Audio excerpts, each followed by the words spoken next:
পুরুষ মহিলা সবাইকে আমার সালাম জানাচ্ছি। আসসালামু আলাইকুম। বক্তব্যের শুরুতে আমি গভীর শ্রদ্ধা জানাচ্ছি জুলাই আগস্ট মাসে ফ্যাসিবাদের বিরুদ্ধে ছাত্র শ্রমিক জনতার অভ্যুত্থানে নিহত সকল শহীদের প্রতি। আমি আরও স্মরণ করছি তাদের যারা ফ্যাসিবাদী শক্তির প্রাণঘাতী অস্ত্রের সামনে হিমালয়ের মতো দাঁড়িয়ে অন্যায়ের প্রতিবাদ করে মৃত্যুকে আলিঙ্গন করেছে, আহত হয়েছে, পঙ্গুত্ব বরণ করেছে, হারিয়েছে তাদের চোখের দৃষ্টি। সেই সব বীরদের স্মরণ করছি যারা মিথ্যাচার, লুটপাট, স্বৈরতন্ত্রের বিরুদ্ধে এক দফা দাবি নিয়ে দাঁড়িয়েছিল। কৃতজ্ঞতা চিত্তে স্মরণ করছি আপনাদের ভাই বোনদের, আপনাদের সন্তানদের যারা এই বিপ্লবে অংশগ্রহণ করেছিল। প্রিয় দেশবাসী, আমি আগেও জানিয়েছি, আবারও জানাচ্ছি, গণ অভ্যুত্থানে সকল শহীদের পরিবারকে পুনর্বাসন করা হবে। সকল আহত শিক্ষার্থী, শ্রমিক জনতার চিকিৎসার সম্পূর্ণ ব্যয় সরকার বহন করবে। আহতদের দীর্ঘমেয়াদী এবং ব্যয়বহুল চিকিৎসা এবং শহীদদের পরিবারের দেখাশোনার জন্য স্বাস্থ্য মন্ত্রণালয়ের নেতৃত্বে একটি পূর্ণাঙ্গ তালিকা প্রস্তুত করা হয়েছে। এখন এই নতুন তথ্য পাওয়ার ভিত্তিতে এই তালিকা হালনাগাদ করা হতে থাকবে। গণ অভ্যুত্থানের শহীদদের স্মৃতি ধরে রাখতে সরকার তার যাত্রা লগ্নে জুলাই গণহত্যা স্মৃতি ফাউন্ডেশন নামে একটি ফাউন্ডেশন প্রতিষ্ঠার উদ্যোগ নেয়। এখন সেই ফাউন্ডেশন তৈরি হয়েছে। সকল শহীদ পরিবার এবং আহতদের সর্বোত্তম চিকিৎসা সহ তাদের পরিবারের সম্পূর্ণ দায়িত্ব এই ফাউন্ডেশন গ্রহণ করছে। এই ফাউন্ডেশনে দান করার জন্য দেশের সকল মানুষ এবং বিদেশে অবস্থানরত বাংলাদেশিদের আমরা আহ্বান জানাচ্ছি। গত মাসে কুমিল্লা, নোয়াখালী, সিলেট অঞ্চলে আকস্মিক বন্যা এসব এলাকার মানুষকে হতভম্ব করে দিয়েছে। এখানে বেশিরভাগ এলাকায় কোনোদিন বন্যা হয়নি। তারা বন্যা মোকাবেলা করে অভ্যস্ত নন। দেশপ্রেমিক সশস্ত্র বাহিনী তাৎক্ষণিকভাবে বন্যা আক্রান্ত সবাইকে রক্ষার জন্য এগিয়ে আসে। সেনা, নৌ এবং বিমান বাহিনী পরস্পরের সঙ্গে সমন্বয় করে একযোগে কাজে নেমে পড়ার ফলে মানুষের দুর্ভোগ কম হয়েছে। এর পরপরই এনজিও এবং সাধারণ মানুষ দেশের সকল অঞ্চল থেকে দলে দলে এগিয়ে এসছে। আমি বিশেষ করে দেশপ্রেমিক সেনাবাহিনীকে আবারও ধন্যবাদ জানাচ্ছি। দেশের সকল দুর্যোগকালে তারা সবসময় আন্তরিকভাবে এগিয়ে এসছে। বিশেষ করে বন্যা ও শান্তি শৃঙ্খলা রক্ষার কাজে তাদের সৈনিক এবং অফিসাররা দিনের পর দিন যেভাবে দায়িত্ব পালন করেছে তার কোনো তুলনা হয় না। জনজীবনে স্বস্তি ও আত্মবিশ্বাস প্রতিষ্ঠায় তাদের ভূমিকা অনন্য। বাংলাদেশ সশস্ত্র বাহিনীর সকল সদস্যকে আমি ধন্যবাদ জানাই তাদের সততা, ত্যাগ ও অসীম দেশপ্রেমের জন্য। দেশের স্বাধীনতা সংগ্রাম থেকে শুরু করে বন্যা, খরা, ঝড়, বৃষ্টি, ঘূর্ণিঝড়, সকল প্রাকৃতিক দুর্যোগে আপনারা সকলের শেষ ভরসার স্থান। দেশের প্রতিটি ক্রান্তি লগ্নে আপনারা দেশের মানুষের পাশে থেকেছেন। দেশের স্বাধীনতার পক্ষে, সার্বভৌমত্বের পক্ষে অবস্থান নিয়েছেন। দেশ গঠনে আপনারা সবার আগে এগিয়ে এসছেন। বিগত জুলাই হতে শুরু হওয়া গণ অভ্যুত্থান, বন্যা নিরাপত্তা প্রদান, অস্ত্র উদ্ধার সহ সকল কার্যক্রমে আপনারা সফলভাবে দিনরাত কাজ করে যাচ্ছেন। সরকার ও জনগণের পক্ষ থেকে আমি আপনাদের প্রতি কৃতজ্ঞতা জানাচ্ছি। বন্যা আমাদের জনজীবনে আরেকটি দিক উন্মোচন করল। দেশের সকল জায়গায় মানুষের সক্রিয় সহানুভূতির জোয়ার উঠেছিল অবিশ্বাস্য মাত্রায়। ব্যবসায়ী, অর্থবান ব্যক্তিরা যেমন তাদের অর্থ নিয়ে স্বতঃস্ফূর্তভাবে এগিয়ে এসেছিল, তেমনি দেশের বিভিন্ন প্রান্তের সাধারণ মানুষ, স্কুল, কলেজ, বিশ্ববিদ্যালয়ের ছেলেমেয়েরা জোয়ারের ঢলের মতো যার যার সামর্থ্য নিয়ে এগিয়ে এসছে। অনেকেই ছুটে গেছে বন্যার্তদের সহযোগিতা করার জন্য। এনজিওরা বিভিন্ন জায়গা থেকে ছুটে গেছে তাদের সহায়তা নিয়ে। তাদের কাজে অনুপ্রাণিত হয়ে আমি এনজিও নেতাদের সঙ্গে বৈঠক করেছি কিভাবে সরকার তাদের কাজের সঙ্গে সরকারের উদ্যোগকে সমন্বিত করতে পারে, সেটার কাঠামো তৈরি করে দেওয়ার জন্য। বন্যা এখন চলে গেছে, কিন্তু পুনর্বাসনের কঠিন কাজ আমাদের সামনে রয়ে গেছে। সকলের সহযোগিতায় আমরা পুনর্বাসনের কাজটি সফলভাবে সমাধান করতে চাই। আইন শৃঙ্খলা পরিস্থিতির উন্নতির জন্য আমরা দিনরাত পরিশ্রম করে যাচ্ছি।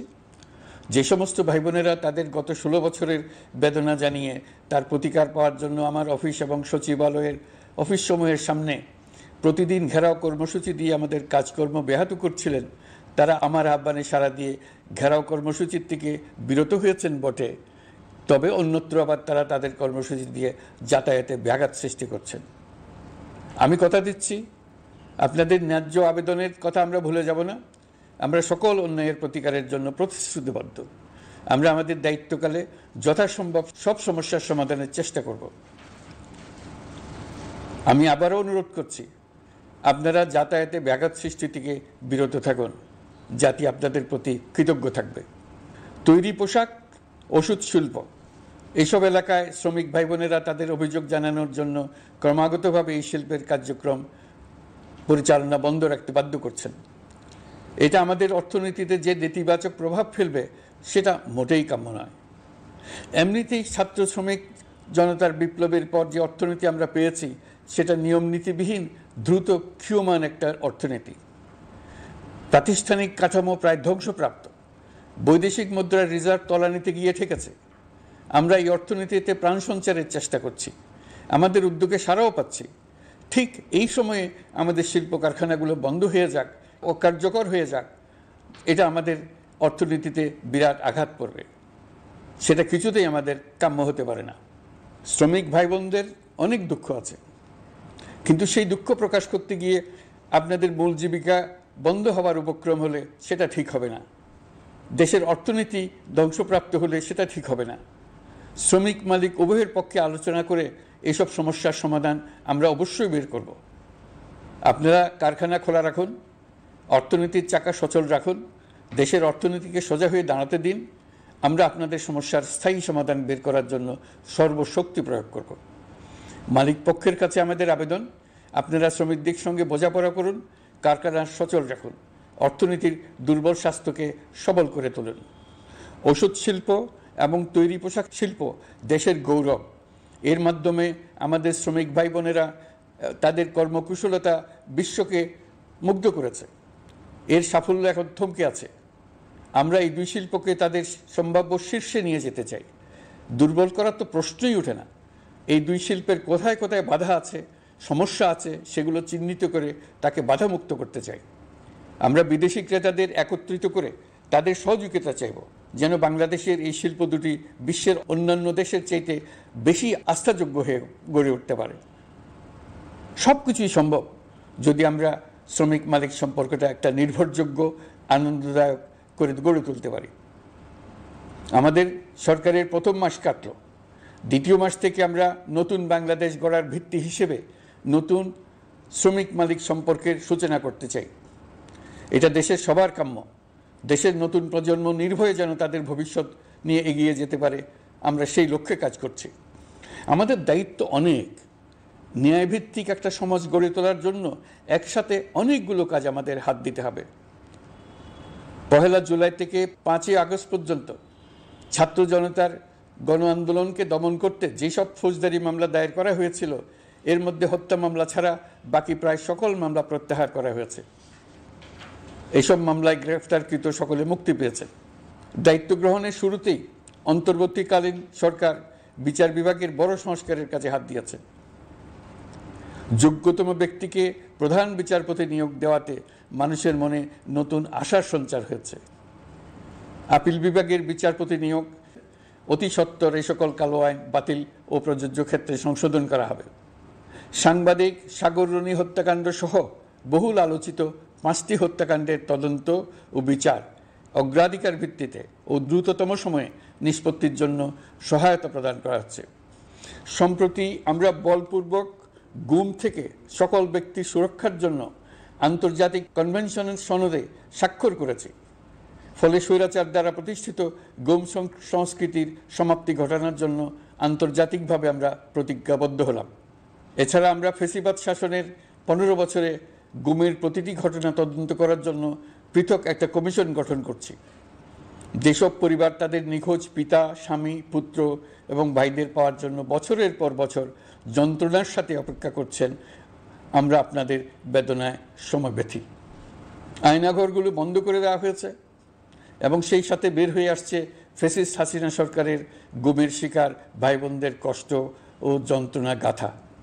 আমাদের তরুণ প্রজন্মের ভবিষ্যৎ যেন উজ্জ্বল হয় সেটা নিশ্চিত করতে শিক্ষা ব্যবস্থার দিকে আমাদের পূর্ণ নজর রয়েছে।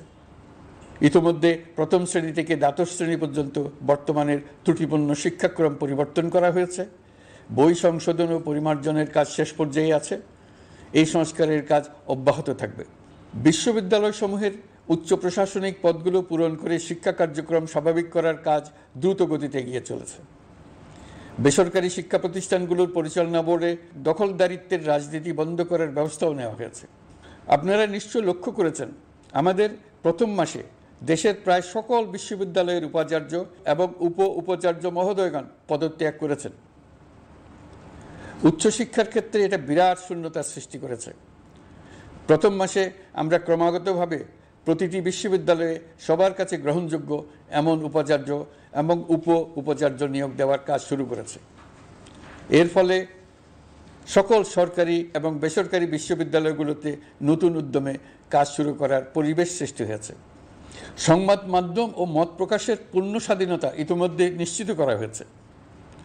আমরা সবাইকে বলে দিয়েছি, আপনারা মন খুলে আমাদের সমালোচনা করুন, আমরা সবার মতামতের প্রতি শ্রদ্ধাশীল। মিডিয়া যাতে কোনো রকম বাধা বিপত্তি ছাড়া নির্বিঘ্নে তাদের কাজ করতে পারে সেজন্য একটা মিডিয়া কমিশন গঠন করা সরকারের সক্রিয় বিবেচনাধীন।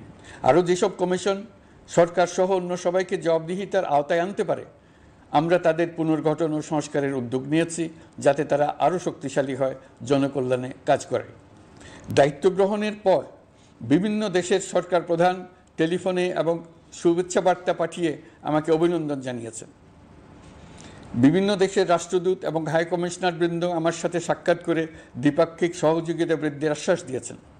আমার অনুরোধে সংযুক্ত আরব আমিরাতের 57 জন বাংলাদেশি যারা ফ্যাসিবাদ বিরোধী বিক্ষোভে অংশগ্রহণ করা বিভিন্ন মেয়াদে কারাদণ্ডে দণ্ডিত হয়েছিলেন, তাদের সাধারণ ক্ষমা ঘোষণা করেছেন সে দেশের সরকার। ইতিমধ্যে তাদের কয়েকজন দেশে ফিরে এসেছেন। এই ক্ষমা প্রদর্শন ছিল অতি বিরল একটি ঘটনা। এই জন্য আমি সংযুক্ত আরব আমিরাতের রাষ্ট্রপতি শেখ মোহাম্মদ বিন জায়েদ আল নাহিয়ানকে ধন্যবাদ ও কৃতজ্ঞতা জানিয়েছি আপনাদের সবার পক্ষ থেকে। যে সমস্ত সরকার প্রধানের সঙ্গে আমার টেলিফোনে যোগাযোগ হয়েছে তাদের মধ্যে রয়েছেন ভারতের প্রধানমন্ত্রী নরেন্দ্র মোদী, পাকিস্তানের প্রধানমন্ত্রী শাহবাজ শরীফ। আমরা ভারত এবং অন্যান্য প্রতিবেশী রাষ্ট্রসমূহের সঙ্গে সুসম্পর্ক চাই, তবে সেই সম্পর্ক হতে হবে ন্যায্যতা এবং সমতার ভিত্তিতে। ভারতের সাথে আমরা ইতিমধ্যে বন্যা মোকাবেলায় উচ্চ পর্যায়ে দ্বিপাক্ষিক সহযোগিতার আলোচনা শুরু করেছি। দক্ষিণ এশিয়ায় আঞ্চলিক সহযোগিতা বৃদ্ধির লক্ষ্যে আমি সার্ক রাষ্ট্রগোষ্ঠী পুনর্জীবিত করার উদ্যোগ নিয়েছি। আমরা চাই আমাদের দেশ যেন একটি গণতান্ত্রিক দেশ হিসেবে বিশ্বের কাছে সম্মানের সাথে পরিচিত হয়। দেশের পরিকল্পনা যেন দেশের মানুষ কেন্দ্রিক হয়, কোনো নেতা বা দল কেন্দ্রিক না হয়। আমরা স্বৈরাচারী হাসিনা সরকারের অহেতুক কোটি কোটি টাকা ব্যয়ের প্রকল্প বাস্তবায়িত হতে দেখেছি, যেগুলো কখনোই দেশের মানুষের জন্য ছিল না, বরং এর সাথে জড়িত ছিল কুৎসিত আমিত্ব এবং বিশাল আকারের চুরি। চলমান এবং প্রস্তাবিত সকল উন্নয়ন প্রকল্পগুলোর যাচাই বাছাই করার কাজ ইতিমধ্যে আমরা শুরু করেছি। প্রকল্প বাস্তবায়নের পর্যায় বিবেচনা করে বাকি কাজে ব্যয়ের সাশ্রয় এমনকি প্রয়োজন মতে তা বাতিল করার কথা বিবেচনা করা হবে। দেশের মানুষকে আর ফাঁকি দেওয়া চলবে না। কর্মসংস্থান তৈরি করবে এমন প্রকল্পগুলোকে আমরা অগ্রাধিকার দেব। লুটপাট ও পাচার হয়ে যাওয়া অর্থ ফিরিয়ে আনার উদ্যোগ আমরা নিয়েছি। আর্থিক খাতে শৃঙ্খলা ফিরিয়ে আনতে একটা ব্যাংকিং কমিশনও গঠন করার উদ্যোগ নেওয়া হয়েছে। বিভিন্ন ব্যাংকের পরিচালনা পরিষদ পুনর্গঠন করা হয়েছে। ব্যাংকিং খাতে এই এক মাসে বিরাট পরিবর্তন এসেছে, আপনারা নিশ্চয়ই সেটা লক্ষ্য করেছেন। আমরা এই খাতে নিয়মনীতি প্রতিষ্ঠা করতে পেরেছি। আরও অনেক কাজ বাকি রয়ে গেছে। প্রথম মাসের কাজ হিসেবে শুধু প্রধান কাজগুলো করেছে, তার সঙ্গে রয়েছে আরও অনেক পরবর্তী কাজ। ফ্যাসিবাদী সরকার লুটপাট করার জন্য নতুন করে 60,000 কোটি টাকা ছাপিয়ে বাজারে ছাড়ার কারণে মুদ্রাস্ফীতির শিকার হয়েছে দেশের মানুষ। এই অতুলনীয় মুদ্রাস্ফীতি নিয়ন্ত্রণ অন্তর্বর্তী সরকারের অন্যতম প্রধান লক্ষ্য। মুদ্রাস্ফীতি নিয়ন্ত্রণের লক্ষ্যে পলিসি সুদের হার বৃদ্ধি করে 9% উন্নীত করা হয়েছে। মূল্যস্ফীতি থেকে সাধারণ মানুষকে সুরক্ষা দেওয়ার উদ্দেশ্যে ওএমএস খাদ্যবান্ধব কর্মসূচি সহ সুলভ মূল্যে প্রান্তিক মানুষের কাছে নিত্য প্রয়োজনীয় দ্রব্য সরবরাহ চলমান রাখা হয়েছে। মূল্যস্ফীতি মোকাবেলায় চলতি অর্থবছরে চাল ও গম আমদানির জন্য 5,800 কোটি টাকা, আভ্যন্তরীণ সংগ্রহের জন্য 8,900 কোটি টাকা এবং খাদ্য ভর্তুকির 3টি প্রোগ্রামের জন্য 7,360 কোটি টাকা বরাদ্দ রাখা হয়েছে। বিভিন্ন স্টেক হোল্ডারের সাথে সভা করে মূল্যস্ফীতি নিয়ন্ত্রণের করণীয়সমূহ চিহ্নিত করা হয়েছে। পরিচালন ও উন্নয়ন ব্যয় যৌক্তিক পরিমাণে হ্রাস করার জন্য কার্যক্রম গ্রহণ করা হয়েছে।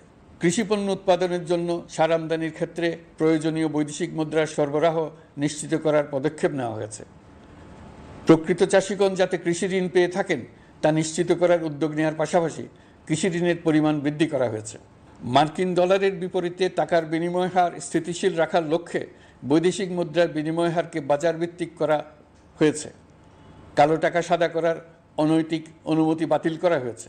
বৈদেশিক মুদ্রার রিজার্ভ বৃদ্ধি করতে বিভিন্ন উন্নয়ন সহযোগীদের কাছ থেকে বাজেট সাপোর্ট চাওয়া হয়েছে। আন্তর্জাতিক মুদ্রা তহবিল থেকে অতিরিক্ত 3 বিলিয়ন মার্কিন ডলার, বিশ্বব্যাংক থেকে অতিরিক্ত 1 বিলিয়ন ডলার, জাইকা থেকে অতিরিক্ত 1 বিলিয়ন মার্কিন ডলার প্রদানের অনুরোধ করা হয়েছে। রূপপুর পারমাণবিক বিদ্যুৎ কেন্দ্র নির্মাণ প্রকল্পের অগ্রিম অর্থ পরিশোধ এবং বকেয়া পাওনা নিয়ে রাশিয়ান ফেডারেশনের সাথে অর্থ মন্ত্রণালয়ের আলোচনা চলছে। পাইপলাইনে থাকা 48 বিলিয়ন মার্কিন ডলার বৈদেশিক সহায়তা ব্যবহারের উদ্যোগ নেওয়া হয়েছে। মেগা প্রকল্পের নামে লুটপাট বন্ধের পাশাপাশি স্বাস্থ্য ও শিক্ষা খাতে বরাদ্দ বৃদ্ধির পরিকল্পনা গ্রহণ করা হয়েছে। বৈদেশিক মুদ্রার রিজার্ভের উপর চাপ কমানোর লক্ষ্যে রাশিয়া এবং চীন থেকে প্রাপ্ত ঋণের সুদের হার কমানো এবং ঋণের মেয়াদ বৃদ্ধির জন্য অনুরোধ জানানো হয়েছে। সকল উন্নয়ন সহযোগীদের সাথে সম্পর্ক আরও নিবিড় করার উদ্যোগ নেওয়া হয়েছে। সকল অর্থনৈতিক সূচক এবং পরিসংখ্যানের প্রকৃত মান বা সংখ্যা প্রকাশের জন্য নির্দেশনা প্রদান করা হয়েছে। জিডিপি, মূল্যস্ফীতি ইত্যাদি সঠিক উপাত্ত সংগ্রহ, প্রাক্কলন ও প্রকাশের জন্য নির্দেশনা দেওয়া হয়েছে। জাতীয় রাজস্ব বোর্ড এবং অর্থ বিভাগের রাজস্ব আয় সম্পর্কিত উপাত্তের মধ্যে পার্থক্য নিরসনে উদ্যোগ নেওয়া হয়েছে। প্রকৃত রপ্তানি আয় নিরূপণ এবং প্রকাশের নির্দেশনা দেওয়া হয়েছে। জাতীয় রাজস্ব বোর্ডের অটোমাইজেশনের লক্ষ্যে পরিকল্পনা গ্রহণ করা হয়েছে। পুঁজিবাজারকে স্বাভাবিক ধারায় ফিরিয়ে আনতে সিকিউরিটি এক্সচেঞ্জ কমিশন পুনর্গঠন করা হয়েছে। নিত্য প্রয়োজনীয় পণ্য সামগ্রীর সরবরাহ স্বাভাবিক রাখার নিমিত্তে ব্যবসায়ী, শিল্প মালিক ও ব্যবসায়ী সংগঠনের সাথে সভা করা হচ্ছে এবং তাদের মতামতের ভিত্তিতে বিভিন্ন ব্যবস্থা গ্রহণ করা হচ্ছে। বিদ্যমান মজুদ ও ঘাটতি মূল্যায়ন করে ভবিষ্যৎ চাহিদা পর্যালোচনা করে স্থানীয় উৎপাদন বৃদ্ধির পাশাপাশি আমদানি পর্যায়ে বিভিন্ন জটিলতা দূরীকরণ, বন্দর ও বড় মোকামসহ পরিবহন ব্যবস্থার বিভিন্ন সমস্যা সমাধানে সংশ্লিষ্ট সকল মন্ত্রণালয়, দপ্তর, বিভাগকে প্রয়োজনীয় নির্দেশ দেওয়া হয়েছে। এই জন্য তেল, চিনি, ডিম ও মাংস উৎপাদনকারী বৃহৎ প্রতিষ্ঠানসমূহের সাথে সভা ও মতবিনিময় করা হচ্ছে। নিত্য প্রয়োজনীয় কিছু দ্রব্যাদি যেমন পেঁয়াজ, আলু এসবের দাম আরও কমানোর জন্য বিদ্যমান শুল্ক হার হ্রাসের বিষয়ে এনবিআরকে প্রয়োজনীয় নির্দেশনা দেওয়া হয়েছে। ইতোমধ্যে এনবিআর পেঁয়াজ, আলু ও কতিপয় কীটনাশকের ক্ষেত্রে আমদানি শুল্ক হ্রাস এবং ক্ষেত্র বিশেষে রেগুলেটরি শুল্ক প্রত্যাহার করে এসআরও জারি করেছে। নিম্ন আয়ের 1 কোটি পরিবারকে টিসিবির মাধ্যমে হ্রাসকৃত মূল্যে কিছু পণ্য যেমন পরিবার প্রতি চাল মাসে 5 কেজি, সয়াবিন তেল মাসে 2 কেজি, মসুর ডাল মাসে 2 কেজি দেওয়া হচ্ছে। এটি সামনের দিনগুলোতে অব্যাহত রাখা হবে। সরকার দায়িত্ব গ্রহণের পর জনপ্রত্যাশা অনুযায়ী বিদ্যুৎ, জ্বালানি ও খনিজ সম্পদ মন্ত্রণালয় হতে বিদ্যুৎ ও জ্বালানির দ্রুত সরবরাহ বৃদ্ধি আইনের অধীনে চলমান সকল প্রকার নেগোসিয়েশন, প্রকল্প বাছাই এবং ক্রয় প্রক্রিয়াকরণ কার্যক্রম আপাতত স্থগিত করা হয়েছে। গত 1.5 দশকে এই আইন ব্যবহার করে লক্ষ কোটি টাকা লুটপাট হয়েছে।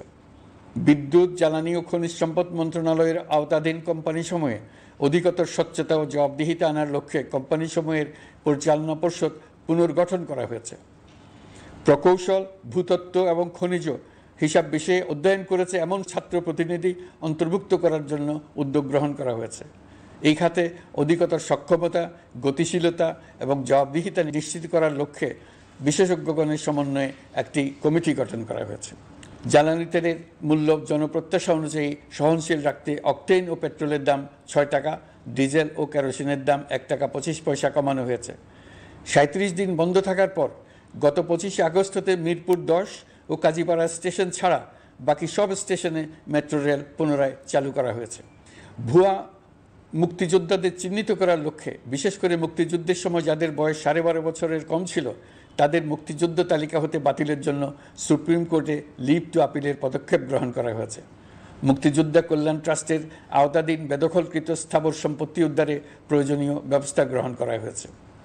গৃহায়ন ও গণপূর্ত মন্ত্রণালয় কর্তৃক গৃহীত বরিশাল, রংপুর, ময়মনসিংহ উন্নয়ন কর্তৃপক্ষ আইন এর খসড়া তৈরির কার্যক্রম নেওয়া হয়েছে। পূর্বাচল নতুন শহর প্রকল্প, ঢাকার আশেপাশে স্যাটেলাইট সিটি নির্মাণের রোডম্যাপ চূড়ান্তকরণের উদ্যোগ নেওয়া হয়েছে। বিধি বহির্ভূত প্রদত্ত প্লট ও ফ্ল্যাটের বরাদ্দ বাতিলের উদ্যোগ নেওয়া হয়েছে। প্রিয় দেশবাসী, আপনাদের আমাদের সন্তানদের জন্য একটি গণতান্ত্রিক বাংলাদেশের রূপরেখা তৈরি করতে আমরা দৃঢ় প্রতিজ্ঞ। আর যেন আমাদের কোনো স্বৈরাচারের হাতে পড়তে না হয়। আমরা যাতে বলতে পারি আমরা একটি গণতান্ত্রিক দেশে বসবাস করি, আমরা যাতে সকলেই দাবি করতে পারি যে এই দেশটি আমাদের, আমরা সেই লক্ষ্যেই কাজ করছি। কেউ আইন নিজের হাতে তুলে নেবেন না। আইন নিজের হাতে তুলে নিয়ে কেউ সমাজে বিশৃঙ্খল পরিবেশ সৃষ্টি করলে আমরা তাকে অবশ্যই শাস্তির আওতায় নিয়ে আসব। আমরা একটি সাম্প্রদায়িক সম্প্রীতির দেশ। ধর্মীয় সম্প্রীতি বিনষ্ট হয় এমন কোনো কাজ কেউ কোনোভাবেই করবেন না।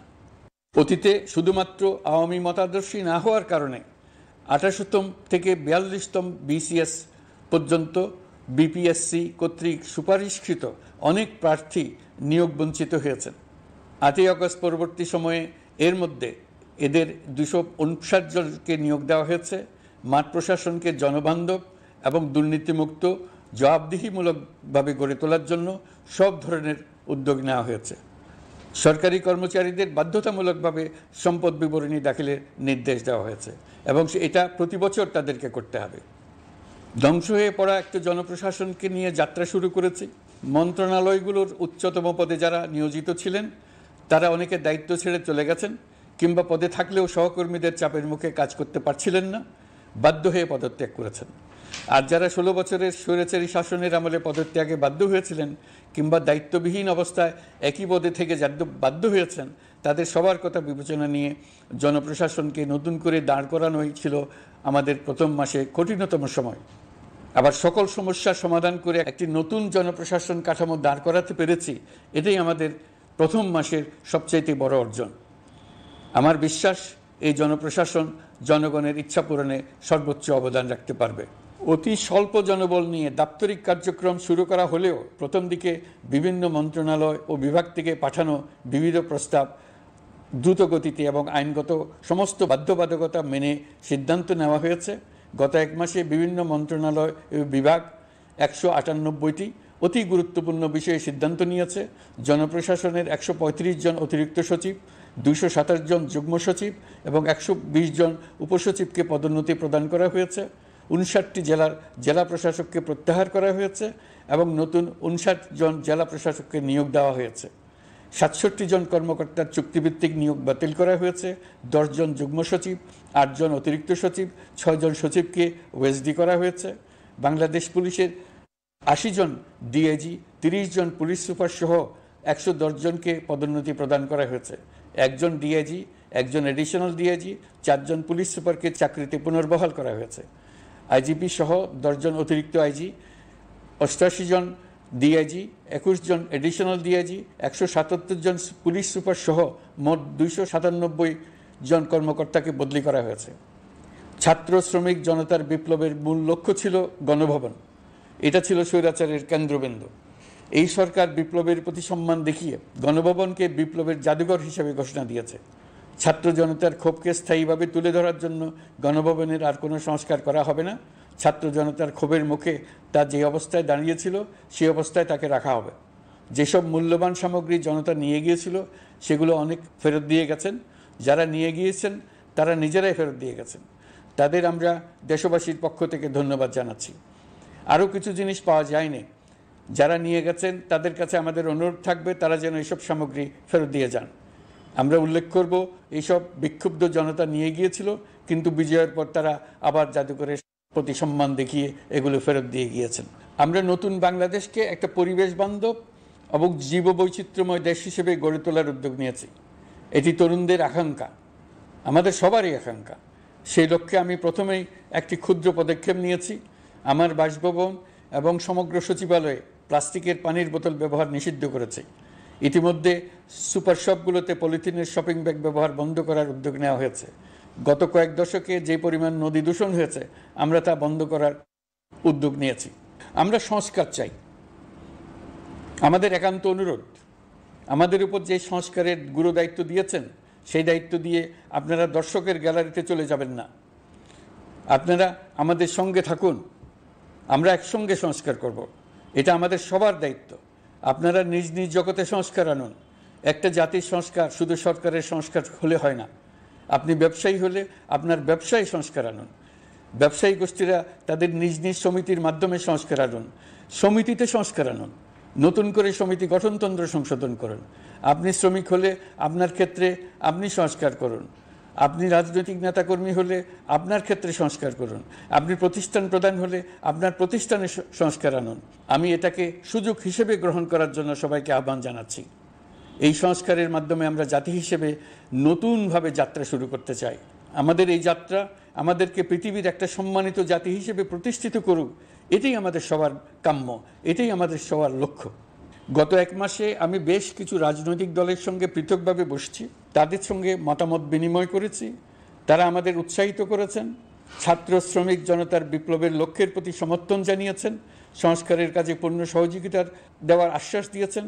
আমি দেশের বিশিষ্ট সম্পাদক বৃন্দের সঙ্গে মত বিনিময় করেছি, তারাও সংস্কারের কাজে পূর্ণ সহযোগিতা দেওয়ার আশ্বাস দিয়েছেন। তারা বিভিন্ন বিষয়ে মূল্যবান পরামর্শ দিয়েছেন। সবার পরামর্শ নিয়ে এখন আমাদের অগ্রসর হওয়ার পালা। আমি বিশিষ্ট ব্যবসায়ীদের সঙ্গে বৈঠক করেছি, তাদের কাছে আমাদের সরকারের লক্ষ্যগুলো ব্যাখ্যা করেছি, তারাও আমাদের লক্ষ্যের সঙ্গে একমত প্রকাশ করেছেন। আপনারা জানেন, ছাত্র শ্রমিক জনতার ঐতিহাসিক জুলাই গণ অভ্যুত্থানের মুখে এবং হাজারো মানুষের আত্মদানের বিনিময়ে বাংলাদেশে ফ্যাসিস্ট সরকারের পতন হয়েছে। এই গণ অভ্যুত্থানের বার্তা ও আকাঙ্ক্ষা বাস্তবায়নের জন্য একটি অভূতপূর্ব সময় ও সুযোগ আমরা এর মধ্য দিয়ে অর্জন করেছি। এর বাস্তবায়ন তথা বাংলাদেশের ফ্যাসিজম বা স্বৈরতান্ত্রিক শাসন পুনরাবৃত্তির আশঙ্কা রোধ এবং জনমালিকানা ভিত্তিক কল্যাণমুখী জনস্বার্থে নিবেদিত একটি রাষ্ট্র ব্যবস্থা প্রবর্তনের লক্ষ্যে কিছু জাতীয় ভিত্তিক সংস্কার সম্পন্ন করা জরুরি হয়ে পড়েছে। উক্ত সংস্কার ভাবনার অন্যতম কেন্দ্রবিন্দু হচ্ছে সুষ্ঠু নির্বাচন ব্যবস্থা, সুশাসন প্রতিষ্ঠা করা। আমরা যেহেতু জনগণের ভোটাধিকার ও জনগণের মালিকানায় বিশ্বাস করি, সেহেতু নির্বাচন ব্যবস্থার উন্নয়নে আমাদের সংস্কার ভাবনায় গুরুত্ব পেয়েছে অধিক। আমরা মনে করি নির্বাচনের নামে সংখ্যাগরিষ্ঠতার একাধিপত্য ও দুঃশাসন মানুষের উপর চাপিয়ে দেওয়া বা এর মাধ্যমে এক ব্যক্তি বা এক পরিবার বা কোনো গোষ্ঠীর কাছে সকল ক্ষমতা কুক্ষিগত করে রাখার কোনো ক্রমেই গ্রহণযোগ্য নয়। এসব আশঙ্কা রোধ করার জন্য নির্বাচনের সাথে সম্পর্কিত নির্বাচন কমিশন সহ অন্যান্য প্রতিষ্ঠানগুলোর সংস্কারের কথা আমরা ভাবছি। নির্বাচন ব্যবস্থার সাথে সম্পর্কিত প্রতিষ্ঠান হিসেবে পুলিশ প্রশাসন, জনপ্রশাসন, বিচার প্রশাসন, দুর্নীতি দমন কমিশন এই 4টি প্রতিষ্ঠানের সংস্কার করা সুষ্ঠু ও অবাধ নির্বাচনের জন্য অপরিহার্য। এসব প্রতিষ্ঠানের সংস্কার জনমালিকানা ভিত্তিক, জবাবদিহিমূলক এবং কল্যাণমূলক রাষ্ট্র ব্যবস্থা প্রতিষ্ঠায় অবদান রাখবে বলে আমি বিশ্বাস করি। এর পাশাপাশি সমাজের সকল স্তরের মানুষের প্রতিনিধিত্ব ও স্বার্থ নিশ্চিত করার জন্য এবং জুলাই গণ অভ্যুত্থানের বার্তাকে প্রতিফলিত করার জন্য সাংবিধানিক সংস্কারের প্রয়োজন আমরা অনুভব করছি। এসব বিষয়ে সংস্কার করার প্রাথমিক পদক্ষেপ হিসেবে আমরা প্রাথমিকভাবে 6টি কমিশন গঠন করার সিদ্ধান্ত নিয়েছি। এসব কমিশনের কাজ পরিচালনার জন্য বিষয়ভিত্তিক অভিজ্ঞতা বিবেচনা করে 6 জন বিশিষ্ট নাগরিকের নেতৃত্বে এই কমিশনগুলো পরিচালনা করার দায়িত্ব দিয়েছি। এরপর আরও বিভিন্ন বিষয়ে কমিশন গঠন করার প্রক্রিয়া আমরা অব্যাহত রাখব। নির্বাচন ব্যবস্থা সংস্কার কমিশনের প্রধান হিসেবে দায়িত্ব পালন করবেন ডক্টর বদিউল আলম মজুমদার। পুলিশ প্রশাসন সংস্কার কমিশনের প্রধান হিসেবে কাজ করবেন জনাব সরফরাজ চৌধুরী।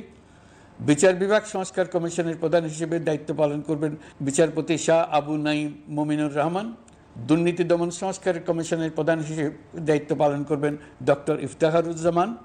জনপ্রশাসন সংস্কার কমিশনের প্রধান হিসেবে দায়িত্ব পালন করবেন জনাব আব্দুল মুহিত চৌধুরী। সংবিধান সংস্কার কমিশনের প্রধান হিসেবে দায়িত্ব পালন করবেন ডক্টর শাহদিন মালিক। এসব কমিশনের অন্য সদস্যদের নাম কমিশন প্রধানদের সাথে আলোচনা করে ঠিক করা হবে। কমিশনগুলোর আলোচনা ও পরামর্শ সভায় উপদেষ্টা পরিষদের সদস্য, ছাত্র, শ্রমিক জনতা আন্দোলনের প্রতিনিধি, নাগরিক সমাজ ও রাজনৈতিক দলের প্রতিনিধিরা উপস্থিত থাকবেন।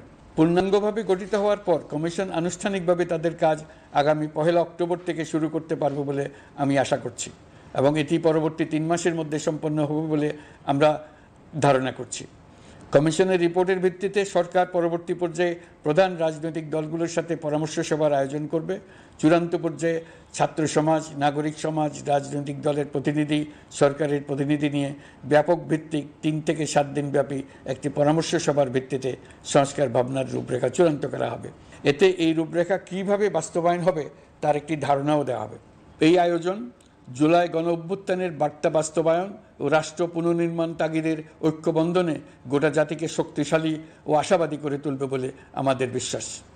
প্রিয় দেশবাসী, আমাদের সামনে অনেক কাজ, সবাই মিলে একই লক্ষ্যে আমরা অগ্রসর হতে চাই।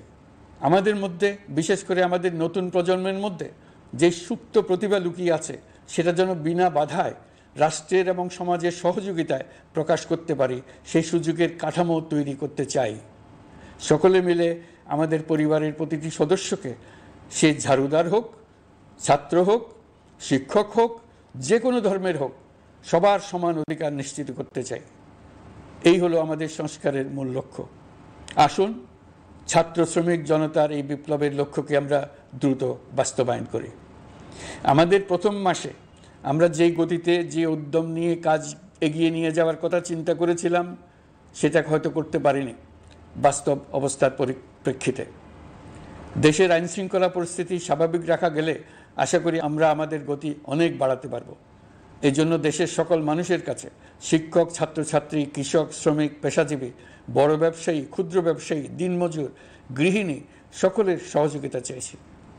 আমাদের কাজ বড় কঠিন, কিন্তু জাতি হিসেবে এবার ব্যর্থ হওয়ার কোনো অবকাশ আমাদের নেই।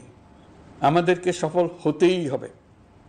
এই সাফল্য আপনাদের কারণেই আসবে, আপনার সহযোগিতার কারণেই আসবে। আমাদের কাজ হবে আপনার আমার স্বপ্নকে বাস্তবে রূপায়িত করা। এখন আমরা আমাদের 2য় মাস শুরু করছি। আমাদের 2য় মাসে যেন আপনাদের মনে দৃঢ় আস্থা সৃষ্টি করতে পারি, সেই চেষ্টা করে যাব। ধৈর্য ধরুন, এই কথাটি আমি মোটেই আপনাদের বলবো না। আমরা সবাই অধৈর্য হয়ে পড়েছি। এত সব কাজ কখন যে শেষ হবে এটা চিন্তা করে আমরা অধৈর্য হব, কেন হব না? কিন্তু সঠিকভাবে কাজ করব, কাজে কোনো অধৈর্যের চিহ্ন রাখব না। প্রিয় দেশবাসী, দেশের শিশু, কিশোর কিশোরী, তরুণ তরুণী, ছাত্রছাত্রী, বয়স্ক, বৃদ্ধ, পুরুষ, মহিলা, সবাইকে আবারও আমার সালাম জানাচ্ছি।